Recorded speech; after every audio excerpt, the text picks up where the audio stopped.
up, everybody? It's Claude Vonstroke. It's another episode of Grindin this week. I got my man Marc Houle interview from Berlin. I'm in LA, he's in Berlin. We had a bunch of technical difficulties, but I think we got it together. And I'm going to chat it up with Marc Houle today about our new record coming out, Fly Guy, which is out now, today. So go check that out. It's also an EP. There's a remix I did of Marc Houle on the B-side called Arizona. That is coming out on Dirtybird. So go check that out. We also have a mega live stream as usual this Sunday night, 7 p.m. This is the special techno edition. I'm still going to go through the demos. Then I'm going to play some techno. And then we are going to go into a set by Marc. If you know Marc, he does not DJ. He only plays live hardware. So he's pretty cool. Cooler than me, but whatever. I'm also signing all the Dirtybird books. If you buy a Dirtybird book right now, I'm signing it. So if you want to go pick one of those up, those are available. We got this Minecraft Festival from June 25th to June 28th. We're doing a 2-stage takeover. It's got a Dirtybird Campout theme. We'll see how close we can get it to being exactly like Dirtybird Campout. Who knows? My daughter already designed the Counselor Claude, whatever, Minecraft creature version of myself. She did an amazing job. It actually looks pretty good. It looks like I have patches and the hat and everything. So that's happening. And we also have this Dirtybird barbecue live stream Sunday, June 7th with a whole bunch of new Dirtybird artists. It's more of the new school on this one, with special guests popping in all day long just to say hi. It's an all-day stream. It's like 12 hours long. So that's coming up on June 7th. Just go to Dirtybird Records if you don't know what's going on. And let's get into this. Let's check out a clip of the brand new music video. Yes, there is a video, and it's crazy. Let's check out a clip of this music video. It's Fly Guy, Marc Houle, and Claude Vonstroke. Boom.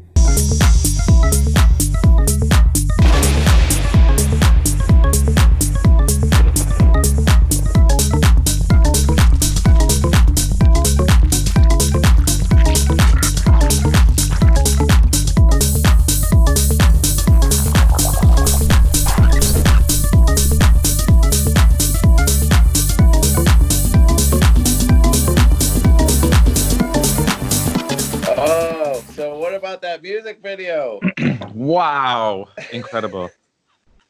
That was kind of a lucky situation for us. This guy, Damien D'Amico, I hope I'm pronouncing it right. Where's he from? I don't know where he's from. Oh, it's a good question. I don't actually know a ton about him. All I know is that he did a music video for me for this track, Maharaja. Mm-hmm. And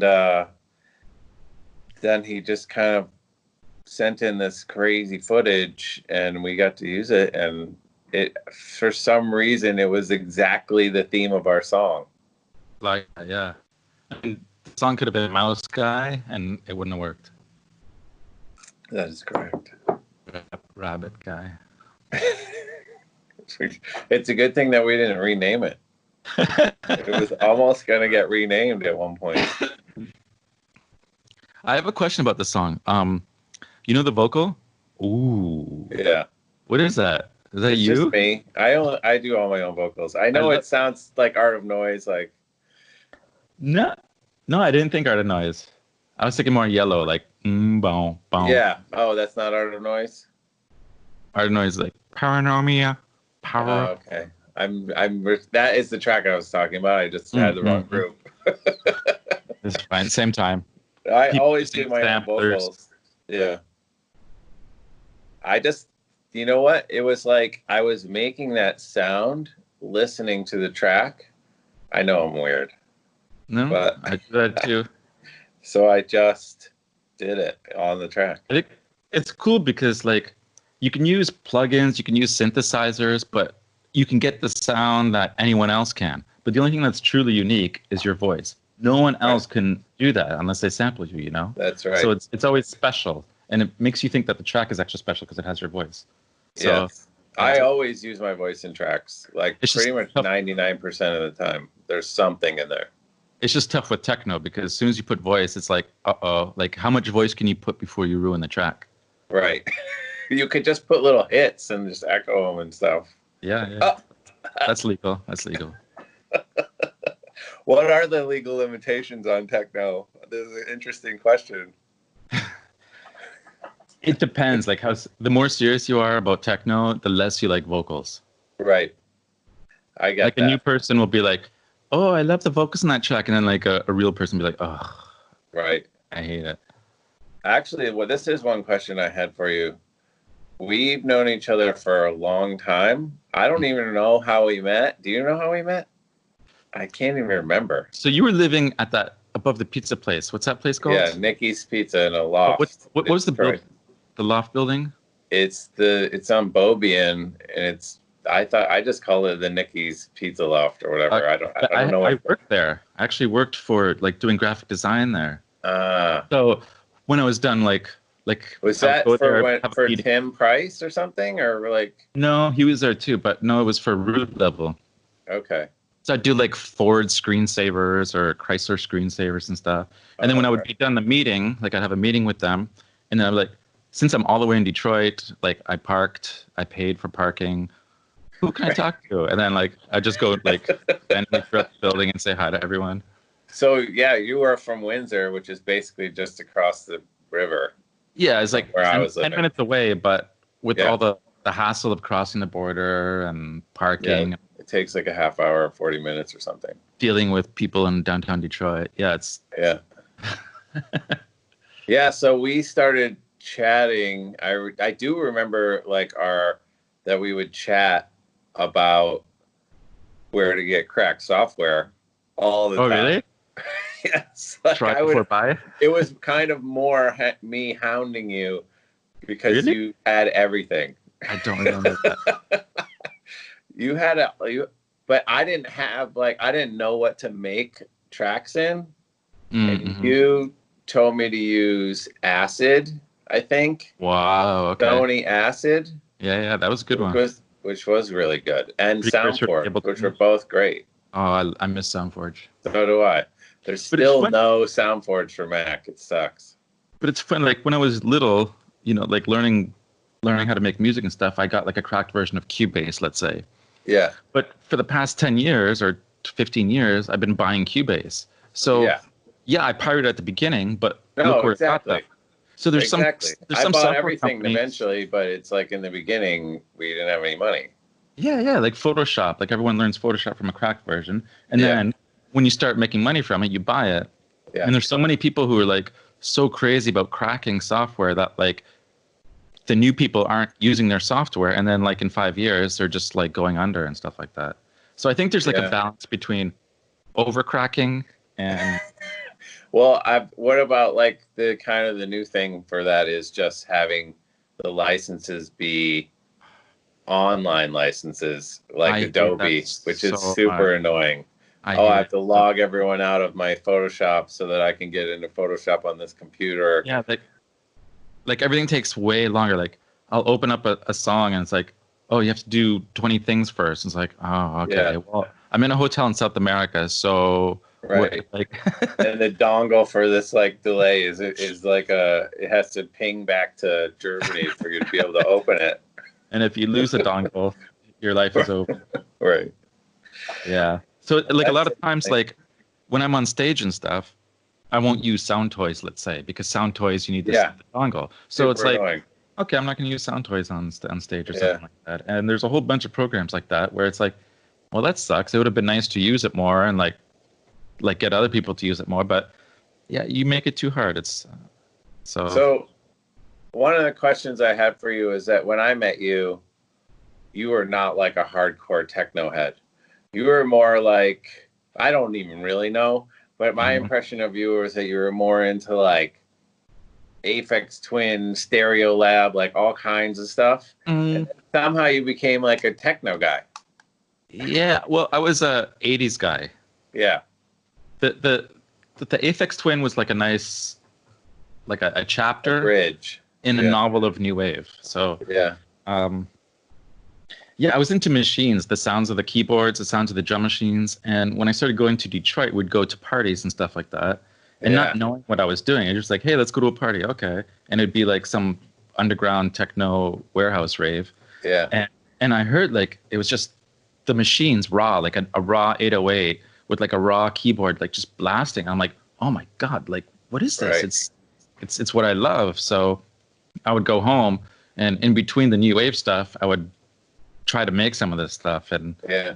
like I have it all on cassette and it's really bad, but I can hear like just like learning how to loop things, you know, because in new wave you'll do like a keyboard solo for like 3 minutes, Yeah. but like techno it's just like, what do you like, just take the first Just measure for of that, loop it. for anybody who's not like our age or any like has no clue, like can you just run through new wave for us?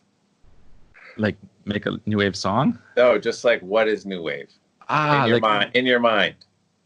it's like early 80s synth pop. Yeah. So it's like a whole band, like there's a drum machine and a bass line, and like a keyboard melody, lots of melodies. Yeah. And then another melody on top of that. And another melody, and then some vocals. Right.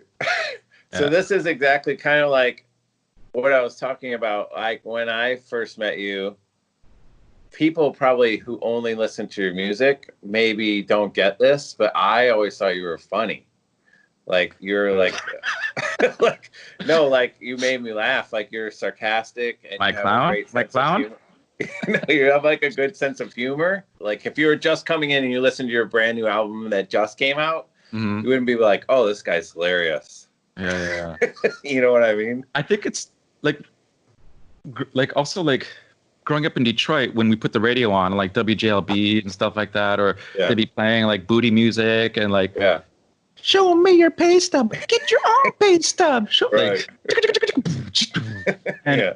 even like the techno stuff, like it's time for the percolator. It's Right. time for like woo, woo. It's crazy fun party rah, music. Yeah. Not so serious. So when I'd make stuff, like I thought it was legal to do like fun retarded vocals and Yeah. party music. It was more party, right?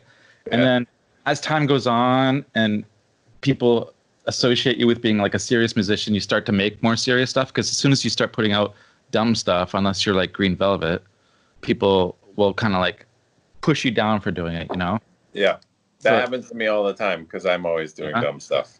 Yeah, and it makes you like a little timid to do it again, I guess, to be free and be a freak, you know? And that's Yeah. it's kind of sad, but at this, yeah.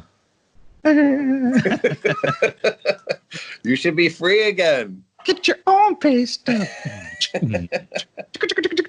What I'm actually curious. Like I think the first time I was like really late.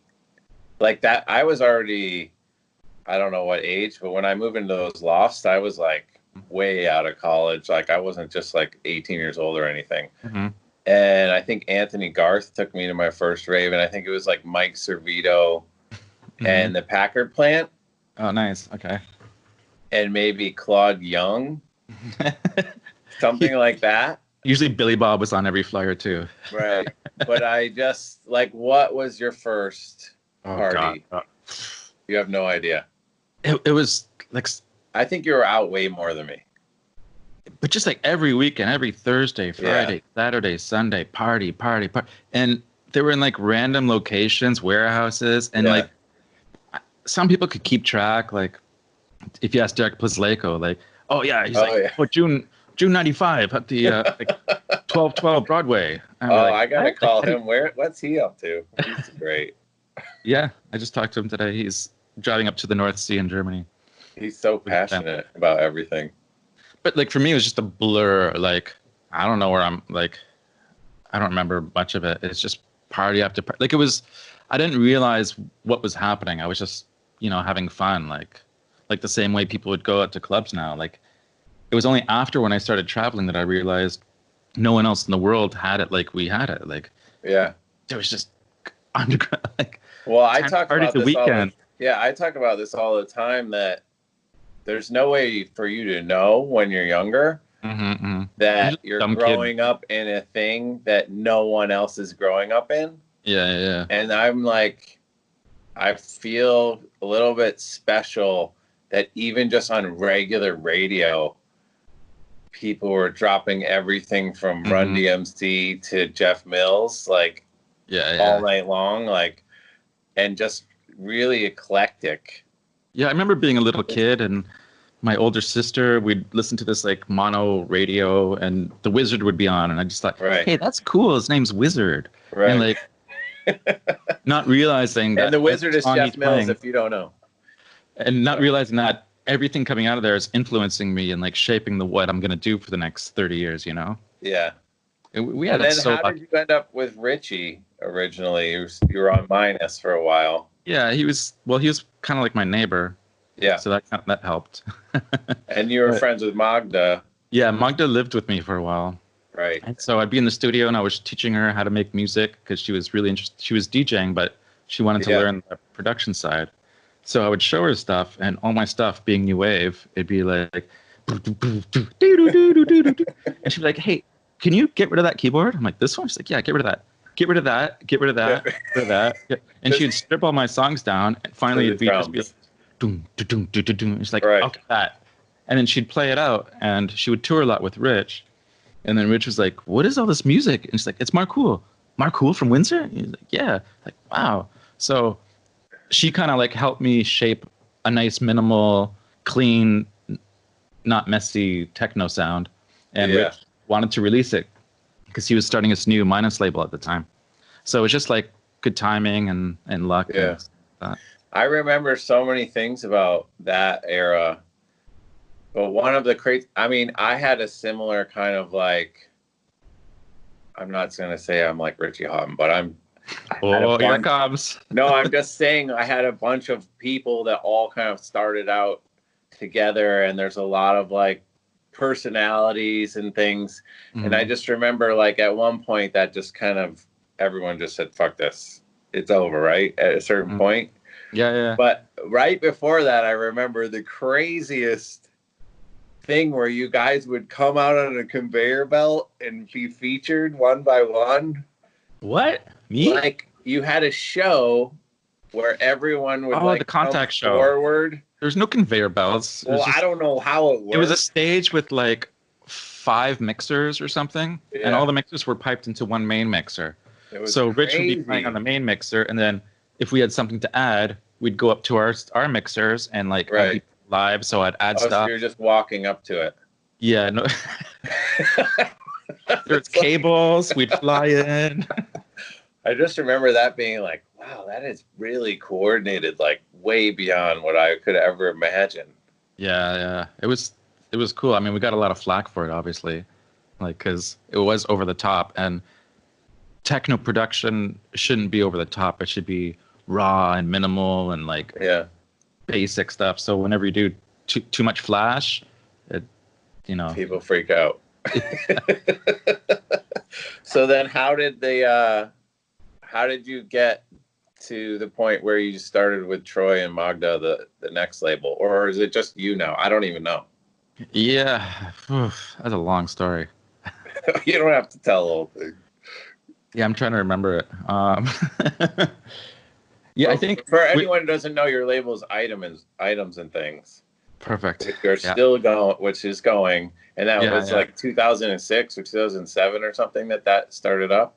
Yeah, like when we're with Minus, the sound was kind of shifting to that more polished thing that you were just talking about, and we're kind of like retarded people, like nerds, not retarded, but like retarded, and we wanted like stupid music, dumb music, and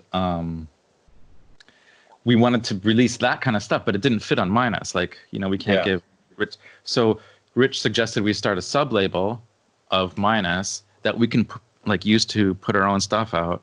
And that was good for a while, but then we wanted more control and we wanted to just take it to the next level. So we kind of stepped away from the Minus shadow, the Rich shadow, and focused on the label and did that for a long time and put out like 40, 50 records, and it was a lot of fun. Yeah. And for people who don't know, you don't actually DJ. You just play original stuff off hardware. Yeah, I've only DJ'd one time in my life. Like Magda couldn't make a show in Right. Windsor once. So she's like, Mark, you got to DJ. I'm like, what? Like, it's easy. So she gave me like a stack of records, and it was me like trying to beat match for the first time. Oh, wow. And I just play like the first track of this one, the first track of this one. Like I had no clue what the records were or anything like that. It's funny because I think when I think of Detroit, I think that if you go into a small party Mm-hmm. and you picked any single person out of the crowd, there'd be like a 50% chance that they could DJ pretty well. Yeah. Like, But this was before. there's This was so before many- this. I think Yeah. this was like 90s or something like that. Yeah. So it's just like me sweating and like. That sounds terrible.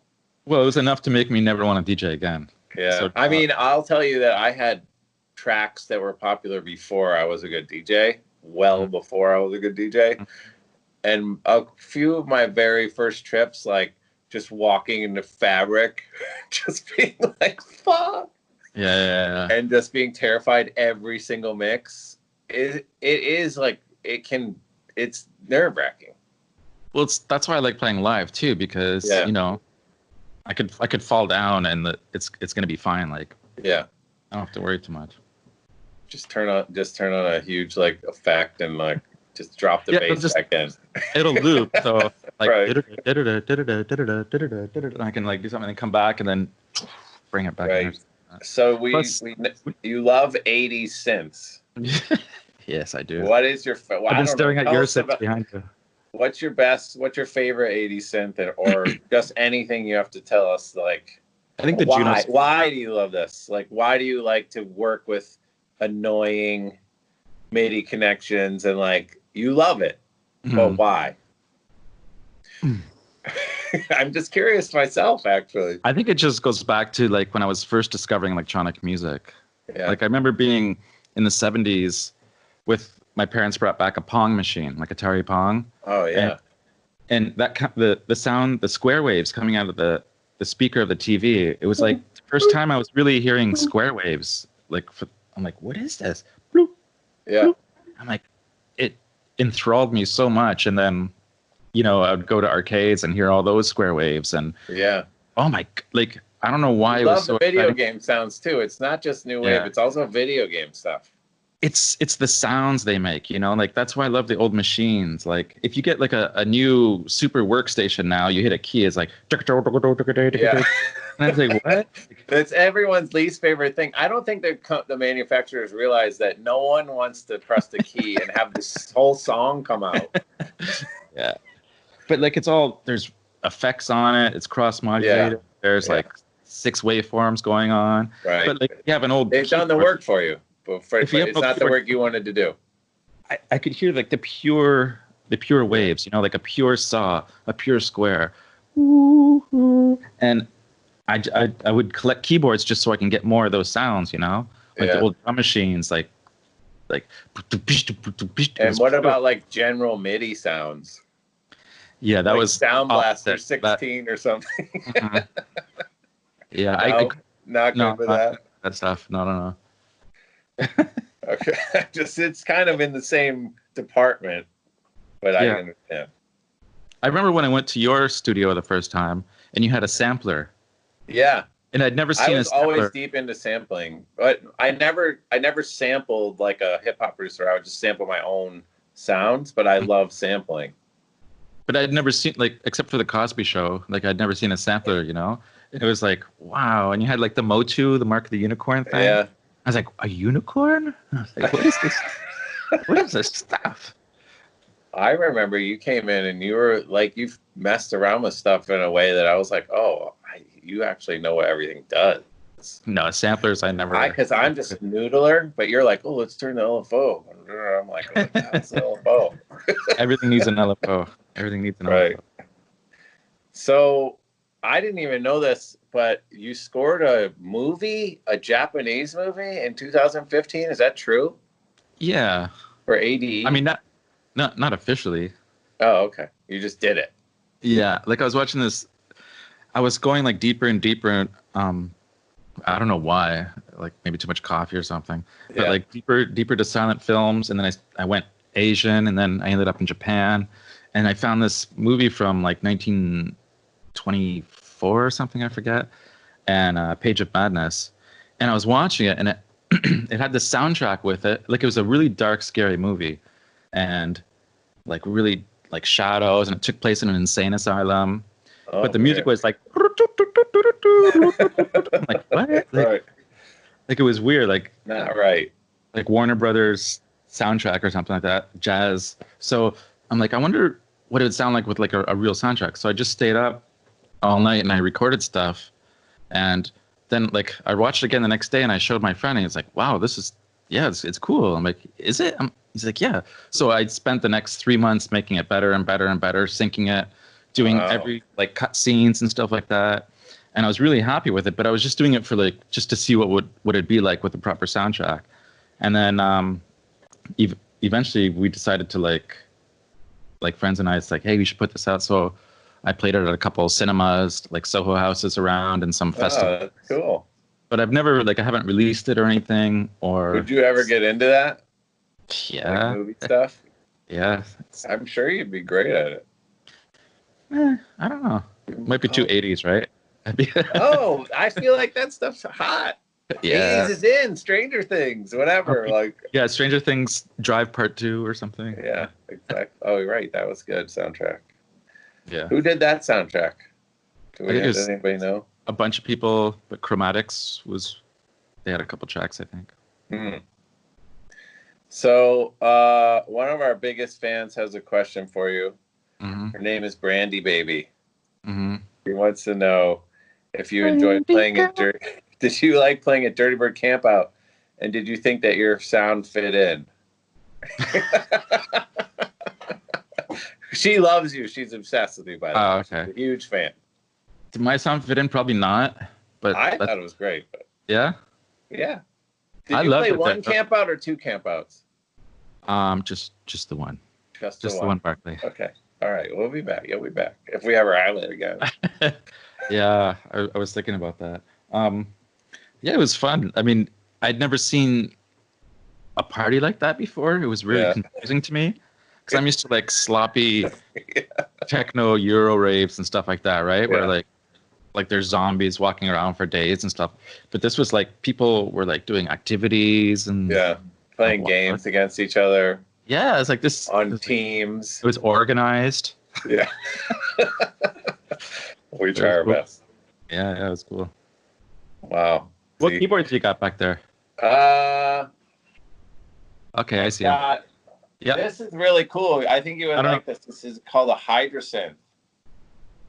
It's a new company out of China. It's ASM.